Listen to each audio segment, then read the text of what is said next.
America விதித்த 50% இறக்குமதி வரியால் திருப்பூர் பின்னலாடை ஏற்றுமதியாளர்கள் இழப்பை சந்தித்து வருகின்றனர். இதனால் மத்திய அரசு தாக்கல் செய்யவுள்ள பட்ஜெட்டில் சலுகைகள் கிடைக்குமா என்று எதிர்நோக்கியுள்ளனர். அமெரிக்காவின் வரி விதிப்பால் பின்னலாடை ஏற்றுமதியாளர்கள் சந்திக்கும் இழப்புகள் என்ன, அவர்கள் எதிர்பார்க்கும் சலுகைகள் என்ன என்பதை குறித்து இந்த செய்தி தொகுப்பில் விரிவாக பார்க்கலாம். திருப்பூர் பின்னலாடை தொழிலில் ஏற்றுமதி ஆடை தயாரிப்பு நிறுவனங்கள், உள்நாட்டு ஆடை தயாரிப்பு நிறுவனங்கள் என 10,000க்கும் மேற்பட்ட ஆடை தயாரிப்பு நிறுவனங்கள் உள்ளன. இவற்றில் 10 லட்சத்திற்கும் அதிகமான தொழிலாளர்கள் வேலைவாய்ப்பு பெற்று வருகின்றனர்.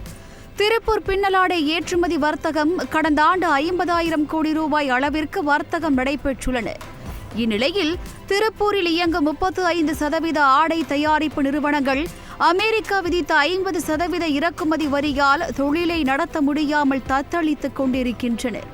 இந்த நிலையில் வருகிற 2ஆம் தேதி மத்திய அரசு தாக்கல் செய்ய உள்ள பட்ஜெட்டில் அமெரிக்கா இறக்குமதி வரி விதிப்பால் ஏற்பட்டுள்ள பாதிப்புகளை சமாளிக்கக்கூடிய வகையில் நிவாரண அறிவிப்புகள் இடம்பெறுமா என திருப்பூர் பின்னலாடை ஏற்றுமதியாளர்கள் எதிர்பார்ப்பில் உள்ளனர். 1ஆம் தேதி தாக்கல் செய்யப்படவுள்ள மத்திய பட்ஜெட்டில் அமெரிக்க வரி விதிப்பினால் பாதிக்கப்பட்டுள்ள ஏற்றுமதியாளர்களுக்கு 20% மானியம் ஊக்குவிப்பு நிதியாக வழங்க வேண்டும்.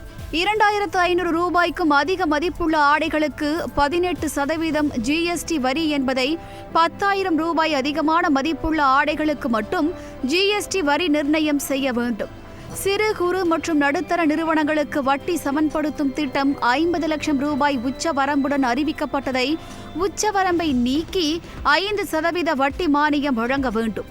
ஆடை தயாரிப்பிற்கு உதவும் இயந்திரங்கள் இறக்குமதிக்கு 18% GST வரி என்பதை 5% குறைக்க வேண்டும். ஏற்றுமதி கடன்களுக்கான வட்டி திரும்ப செலுத்தும் காலத்தை நீட்டித்து தர வேண்டும் போன்ற கோரிக்கைகளை வைக்கும் பின்னலாடை ஏற்றுமதியாளர்கள் இத்தகைய அறிவிப்புகள் பட்ஜெட்டில் இடம்பெறும் என்ற எதிர்பார்ப்பில் ஆவலோடு உள்ளனர். பின்னலாடை உற்பத்தியாளர்களுக்கு சரியான நிவாரணம் வேணும். 2வது வட்டி மானியம் வேணும். 3வதுங்க இது எல்லாத்தோட கடன் தொகை அறிவித்து கொடுக்க வேண்டும், எந்தவோட பிணைப்பும் இல்லாமல்.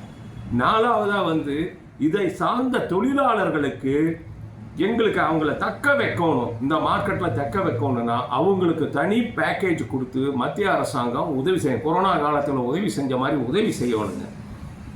இது போக பஞ்சு இறக்குமதிக்கு உண்டான தீர்வை எக்ஸ்டெண்ட் பண்ணணுங்க. இல்லைன்னா இந்த ஜவுளி தொழில் மிகப்பெரிய ஒரு அடியை வாங்கி நிற்கிறது, காணாமையாக போயிடுவாங்க.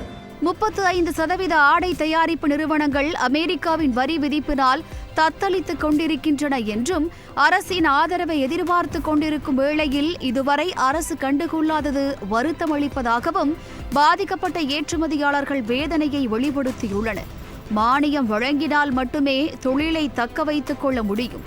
வியட்நாம், கம்போடியா உள்ளிட்ட போட்டி நாடுகளுக்கு அமெரிக்க அரசு என்ன வரி விதித்துள்ளதோ அதைப்போல் நமக்கும் போட்டி நாடுகளுக்கும் உள்ள அந்த வித்தியாச வரி விதிப்பை மானியமாக அரசு வழங்க வேண்டும்.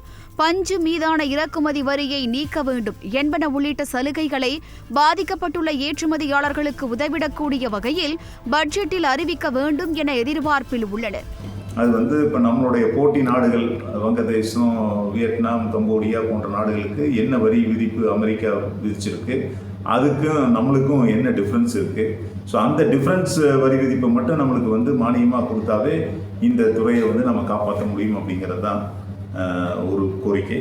ஸோ இதெல்லாம் வரக்கூடிய பட்ஜெட்டில் எதிரொலிக்கும் அப்படிங்கிற ஒரு நம்பிக்கையுடன் காத்து கொண்டிருக்கின்றோம். அமெரிக்க வரி விதிப்பால் பாதிக்கப்பட்டு சலுகைகளை எதிர்நோக்கி இருக்கும் பின்னலாடை ஏற்றுமதியாளர்களின் எதிர்பார்ப்புகள் நிறைவேறுமா என்பதை அவர்களைப் போல் நாமும் பொறுத்திருந்து பார்ப்போம்.